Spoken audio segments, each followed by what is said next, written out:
the fact of the matter is this state is a progressive state that has supermajority Democrats in both sides. And so if you're going to effectively communicate with these people, particularly the business interests who typically are my clients, you're going to have to do it in different ways. The old way of just sending in a lobbyist or slapping a logo on a letter or getting a job killer bill, that just doesn't work anymore. And so in order to do it, we had to think about, how do I tell my story in a way that is compelling to a progressive legislator?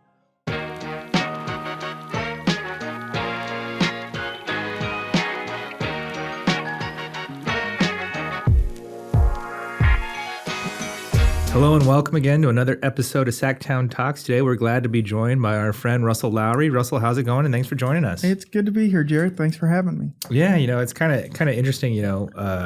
Since we've started this show, a lot of things have changed, and a lot of ways people have interacted. Like the last 3 years, you've kind of like seen it all kind of culminate where. A lot of things were on Zoom. A lot of things have gone digital.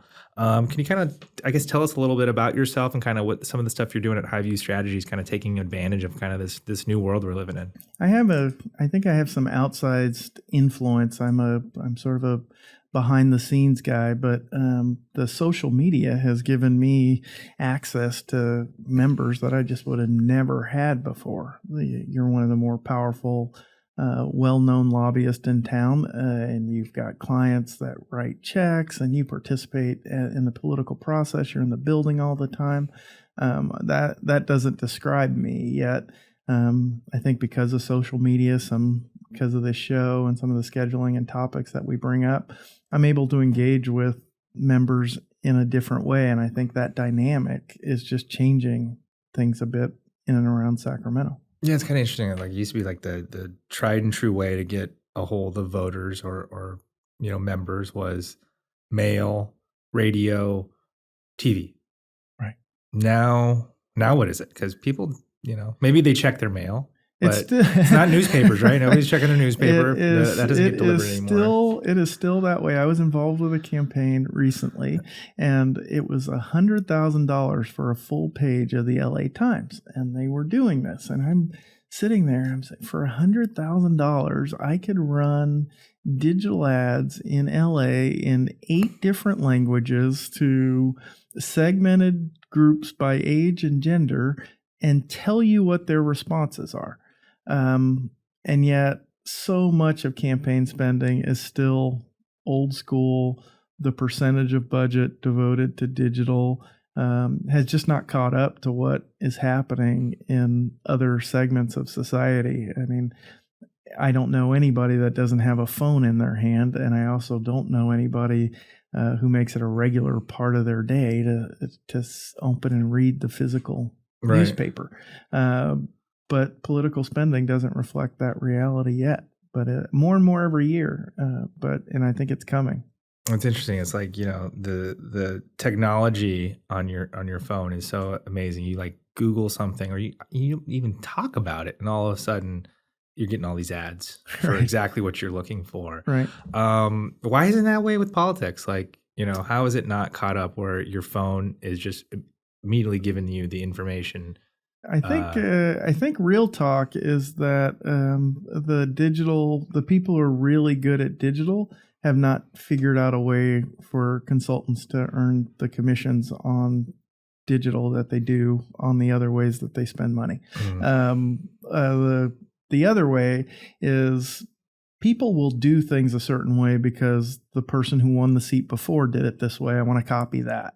And there was a time when nobody did mail. Is that growing up we see it that way, but it was radio and TV. And then somebody who didn't have the budget for radio and TV said, I figured out this thing with direct mail, and they won elections. Right. And then everybody did it that way. I think the same thing's going to happen with digital. I don't know that people fully understand, but I can run a digital ad to an individual today. When you are on your cell phone and you want to read an article and you quickly click, I accept. Right. We all do it, right? who reads those Yeah. things? But in the desire for privacy, we required an opt-in. And the opt-in facilitated more sharing of data than was even going on before. But now you're doing it with the consent of the person who clicked that accept because they Right. wanted to get a Niners clip. Mhm. Well, I can buy that cell phone data. I can buy data from multiple different sources. I can track it to land and plot maps in the county, and then I can ultimately track it to the voter file. And I can run an ad to 5 people or 50 people or 50,000 people specifically. And I'm not talking banner ads that run in the wild. I'm talking to Jarrett specifically. Right. If I want to, I can just run an ad to Jarrett. I just don't think most people understand that technology exists today. They haven't thought through how to use it and what it could mean. And I think campaigns, probably underdog campaigns with limited resources, are going to invest in that new technology. And I think it could produce some upsets. Yeah, it's interesting. You know, we've had some pollsters on and you know, different folks who kind of do kind of campaign stuff. And they said, you got to meet the voters where they are. And if they're on their phone, you got to get there. And that's kind of where most people are. Can you kind of talk about that shift, about kind of the struggle of meeting the voters where they are? Well, I mean, we're all busy. I can't remember the time I do not remember the last time I saw a broadcast television ad. I don't know who watches television that way, and we all used to. Yeah, like even like a live sports game, like, you know, I'll go do something else, or I'll pause it, and come back to it, fast forward through the things, I can catch it. But it's a rare thing. So that challenge has really created the opportunity, because when that struggle to meet people where they are, so you've probably heard the term geofencing, and what we mean by that is I type in an address into Google or Facebook and they give me a range. So people are, I think, wasting tons of money, because you can buy a geofenced ad on the Capitol and you're within, a half mile of a particular address. But you're not interested in influencing most of the people who might be receiving or serving up that ad. In the same way, you just don't know who received it. You don't know what the impact was, and it wasn't your targeted audience. The latest technology can eliminate a lot of that ambiguity, and you can really target specific individuals today. Right. You know, it's not like you're like of Generation Z, you're not a millennial, Russell. Kind of what drew you to kind of social media, and kind of, you seem to have like a real passion for it. Kind of like what got you into it? A relentless desire to win. And I just didn't think the same old stuff was going to work. And it has nothing to do with whatever your particular politics are. The fact of the matter is this state is a progressive state that has supermajority Democrats in both sides. And so if you're going to effectively communicate with these people, particularly the business interests who typically are my clients, you're going to have to do it in different ways. The old way of just sending in a lobbyist or slapping a logo on a letter, getting a job killer bill assigned to your bill, that just doesn't work anymore. And so in order to do it, we had to think about, how do I tell my story in a way that is compelling to a progressive legislator? And so that meant taking the same kind of impact and story that you're writing, but you have to think about it from the perspective of the listener. You probably you have a wide variety of people who understand maybe some of your clients' issues. Why would you start from, step one with, the guy who's been chair of your committee for 4 years and knows your business intimately? Why would you come up with a message that works for him to someone else who maybe has never heard of your client at all? So it started really when we started building coalitions and saying, like, some people hear better from a business partner. Some people hear better when it's coming from an environmental perspective or a local government perspective or a nonprofit perspective or a labor perspective. And if you can explain your issue from multiple different points of view, you have a better chance of being heard. And that really gave birth to, how do I reach those people? How do I amplify their voice? If I can find somebody from each of those different groups to say that, how do I make different legislators who are going to respond to those different voices? How do I amplify their voices so they're telling my story? Right. And again, I'm not sure anybody's walking into the Capitol saying, I wonder what Russell thinks today. And so me telling the story directly, I'm not sure helps, but if I can get other people to tell my client's story, it puts it in a better light. It's interesting. There's been a lot of change on Twitter, and that's kind of an area that you've really succeeded in. At least where I see you the most is on Twitter. What changes have you seen in Twitter, and you think they're for the better or for the worse? I think it's been fun to learn and see some of the differences. The reach and the algorithm is really segmenting people, so it's putting you in categories, and it makes it harder for your reach to get outside of your assigned category. So if you're a 49ers fan and you typically talk about 49ers and you engage with that stuff, Twitter's going to put your stuff in front of other 49er fans. And it makes it harder to context switch. That can be a challenge for digital marketing, because the organic reach, Twitter is serving up your content for its purposes to drive engagement with the app, where lobbyist and public policy, you're talking about a lot of different things at different times. And so it can be harder to find that niche political audience that you're going for. But in the same way, it can make it easier to connect with people outside of a specific bill and connect with them as a human being and about other stuff. That's interesting, because it seemed like before Elon Musk took over, I noticed that it was a lot more, I would say, liberal on Twitter. And now it seems to be a lot more conservative, and I can't tell if it's because of what you're talking about is you get segmented and then you just can't break in. You don't see as much flow of ideas back and forth, or if just people have left and are trying other things. I run 9 different social media accounts, Twitter accounts, and they come from a variety of different perspectives. And I think it has more to do with that sort of niche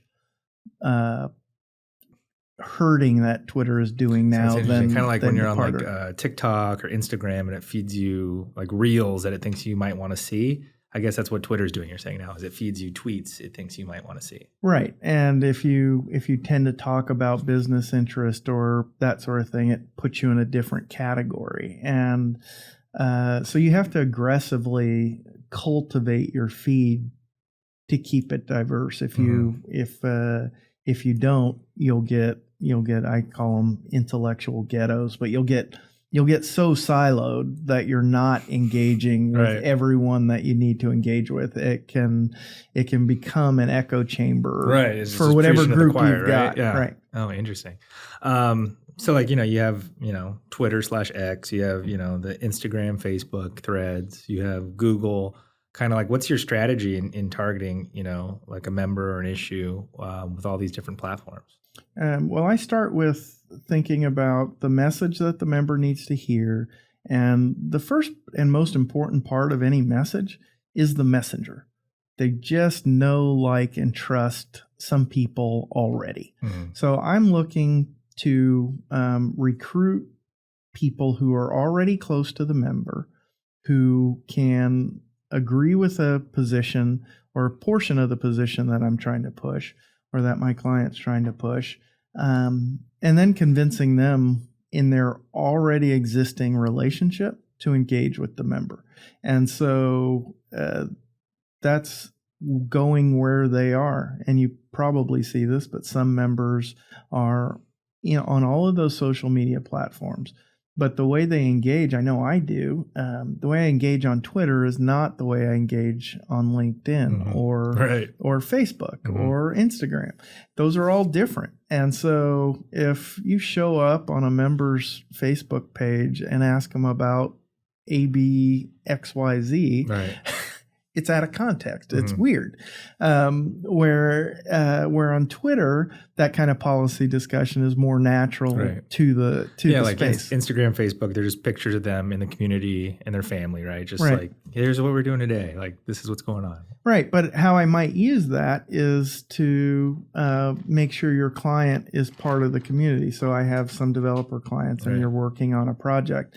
I had one developer and the member had been part of the Little League before when they got elected to a city council.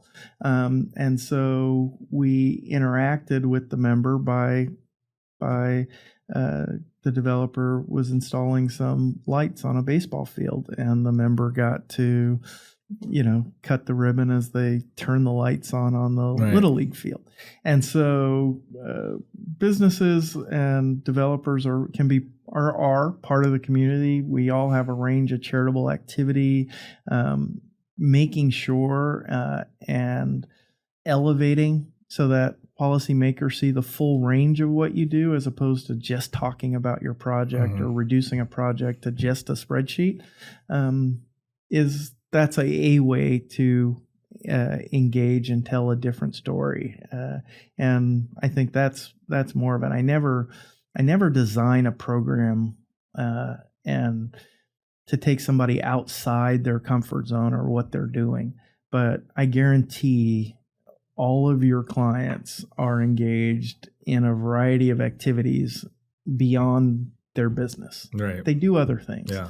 And taking that information, using social media to highlight, spotlight, and connect with policymakers in a deeper way means that when I come to talk to them about my business, they see me as a full human being. I may have built some credibility and trust with them based on these other things. And then I'm able to proceed. I like to think of it, this, but there are multiple actors in politics. There's the members, there's the lobbyists, there's staff, and then there's different supporters of that member, their kitchen cabinet, or the people that helped them get elected. You take all of that, and then within all of that, people make decisions for a variety of different reasons. They've got business interests, they've got political party positions, interests, they've got public policy, elections, personal relationships.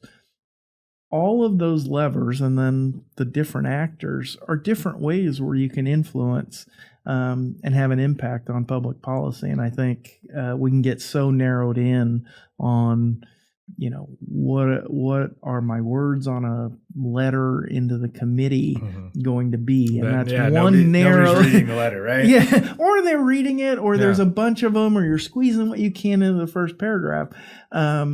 But are you really using all of the levers that are there that go into where a member does it? And I think I've lived this stuff for 30 years, and I think about all those levers. And especially if you're going to try and win in a difficult environment, having more levers to pull gives you a better shot at doing that. And that's an interesting, because we've had a lot of members on recently here at the end of session, and they have all talked about how many bills there are, and about how it's impossible for them to know the details, read every letter, know every line of what's going on. And so basically, it's kind of, crowdsourced from staff and key decision makers on what is this moving or not. Right. And so if you want to get in front of that person and really make, an impression, you got to do something different. Well, and I think I always come back to everything I do is additive to what the lobbyist does. And this, you can analyze a bill, you can go through all the implications, and you put all that work in. But if you get 2 minutes with a member in a hallway and you bring up a bill and you tell them it's bad, and you can communicate why it's bad for something that they care about, and they trust you. They know that you're giving them the straight scoop. This is a really bad bill. It's unfair. I can go into why, but this one is legit. Yeah. It's the other side is overreached here. If they know, like, and trust you, if they want additional detail, they can, but they don't really need it. Yeah. I know Jarrett's given me the straight scoop on this one. I don't know what it is, but this is a no vote.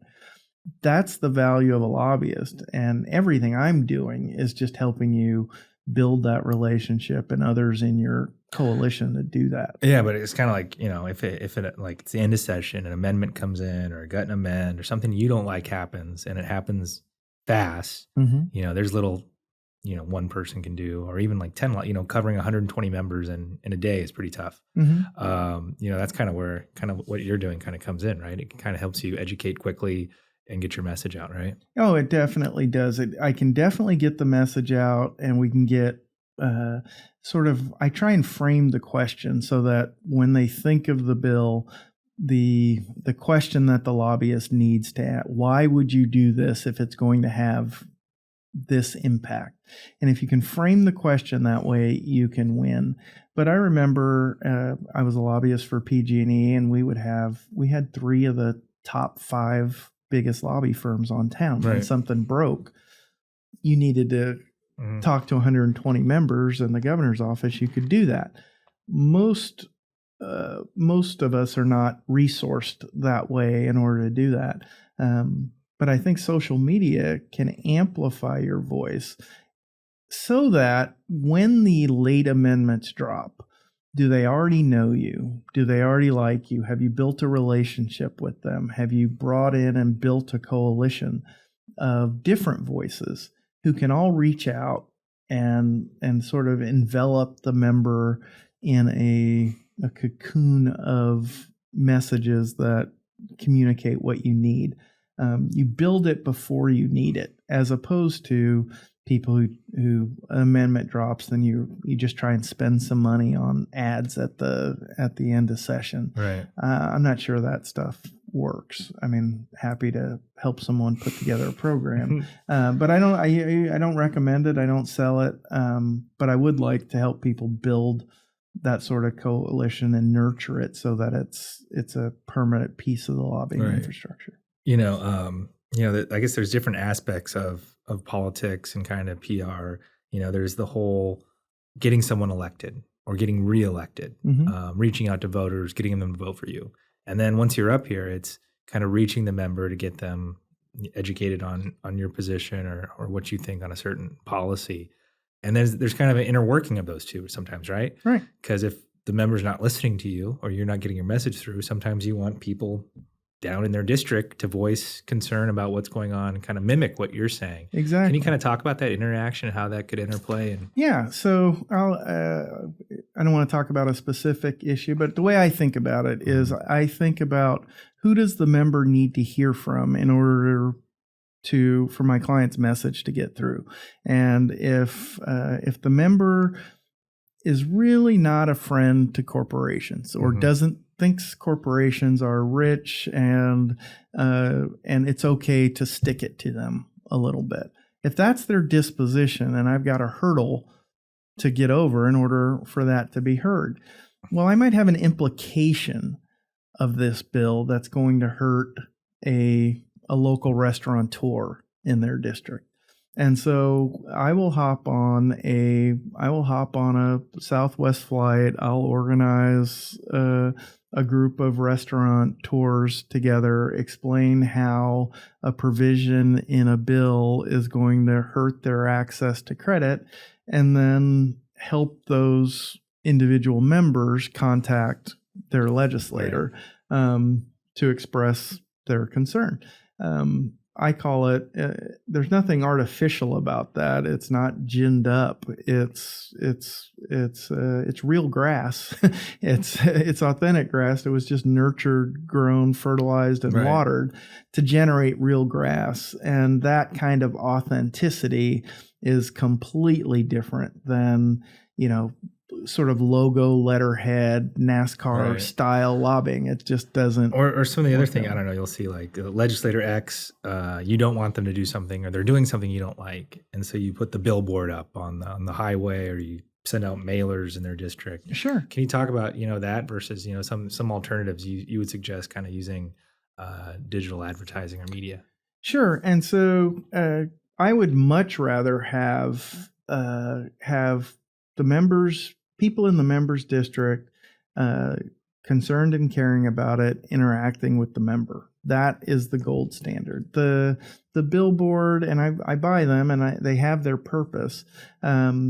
But sometimes that media spend, I think of the Yes, the ROI. It's kind of yeah. like Well, but what does it do? If I want to communicate to the member that this is really a big deal, I mean, I know you've got my opposition letter, but this is really important to us, and we're willing to punch you in the mouth if you oppose us on this. And we've got a big budget. I will do a hot air balloon to say I got money to burn on this, and I'd rather not spend it against you in your next race. But I'm willing to. I want to communicate that kind of firmly. That has its place. I just don't think it really rises to that level as much as it's utilized. And so I think a more effective strategy is to coalition build and then use digital to elevate that voice. One way I call it is we had an issue where it had gotten no votes, gone through the process 3 years in a row, and the governor had vetoed it. And so what we did is the governor had many good relationships with the legislators who were carrying that bill. It just wasn't a high enough priority where those members were spending any political capital to get the bill over the line. So we reached out to supporters of the issue in the members' district, and we recorded video of them saying thank you, of letting them know the bill was moving, making sure the member was going to get credit in the community if this thing was finally signed. We hosted webinars where the community could thank the member for introducing the bill and for getting it over, asking how they could help.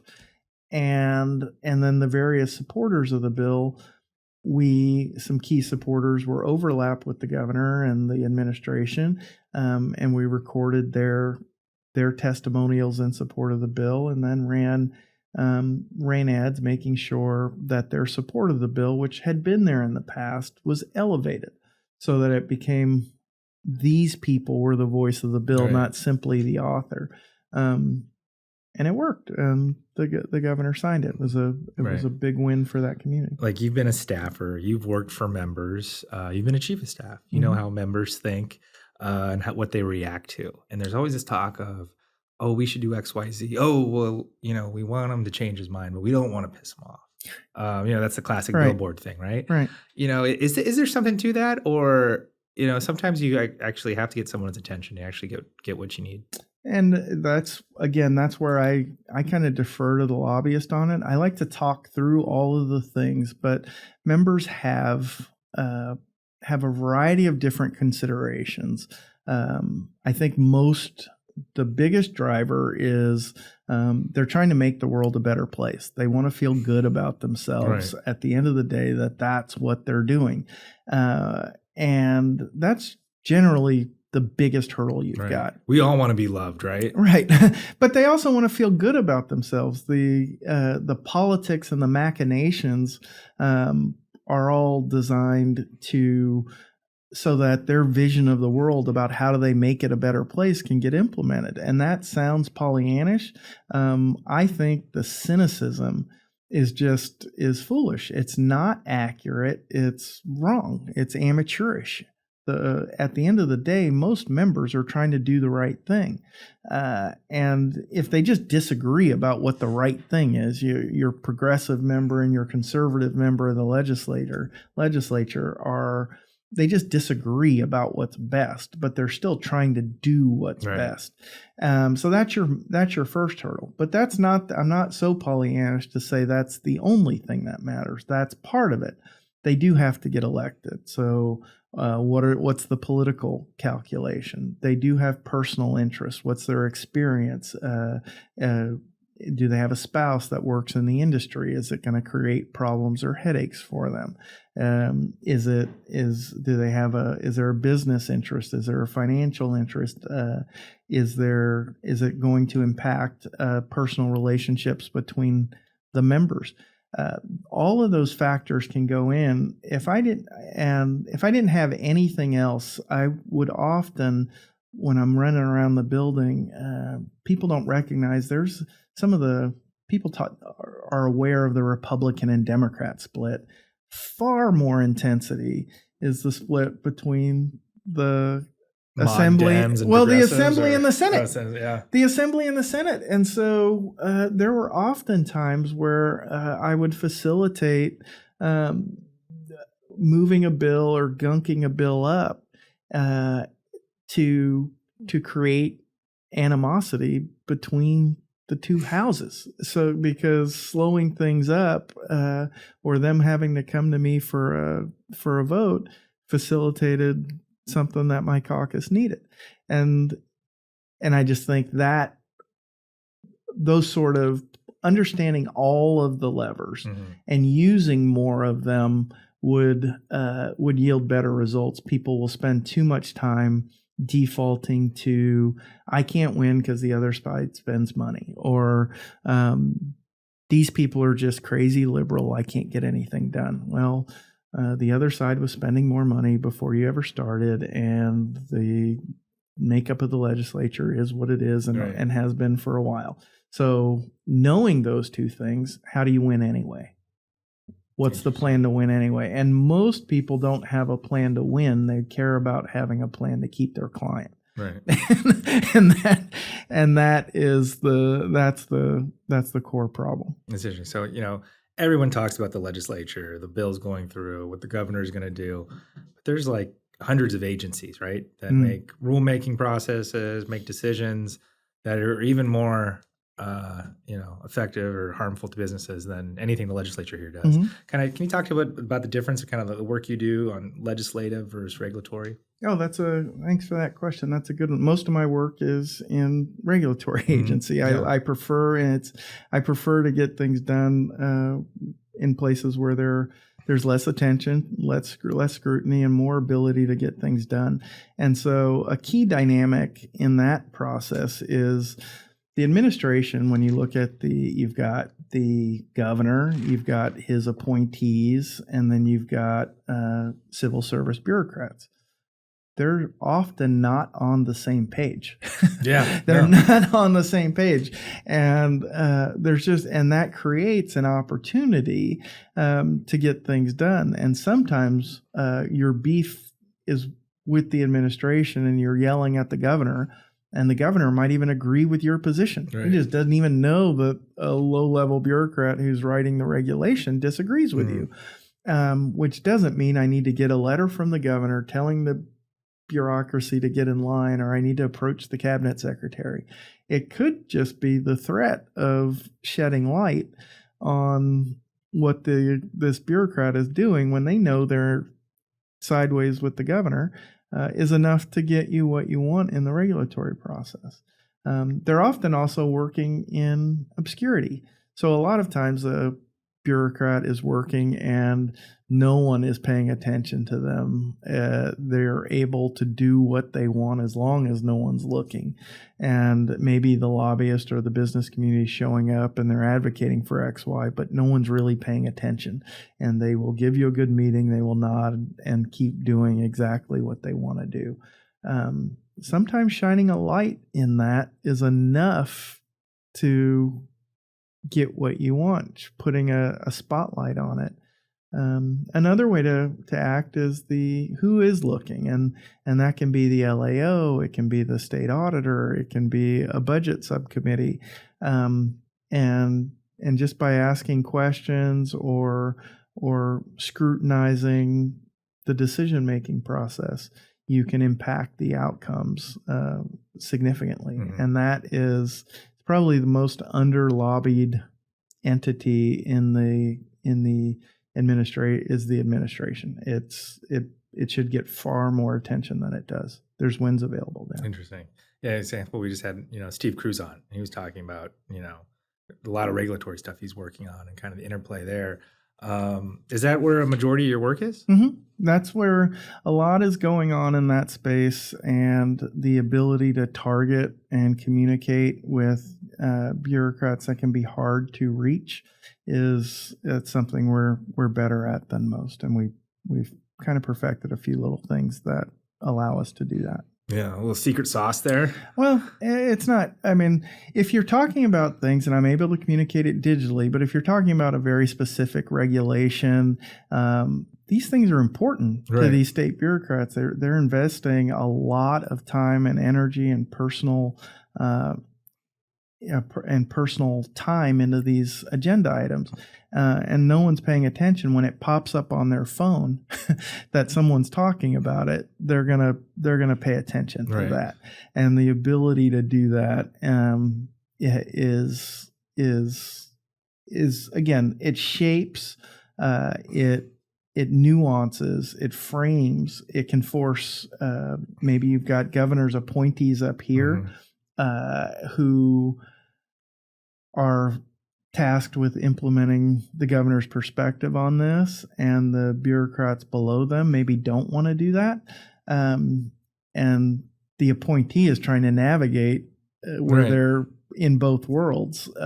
And if no one's looking, they very well may be on a different page with the governor, and that can sail through and nobody said anything. So that the path of least resistance was to just go along with this process. So by spotlighting that, or raising the possibility that the appointee could get in trouble with the governor for why is the governor saying X and his appointee is saying Y, that's a nightmare scenario for that appointee. Sometimes by showing them what that might look like, you can get a course correction, and being able to do it digitally in a way that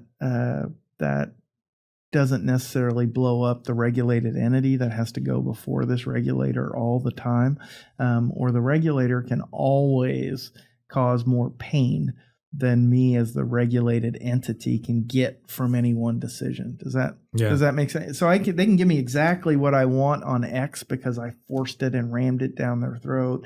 I embarrassed them or threatened them or got a win this time, and they can screw me in 100 other ways. And that makes that one win not worth it.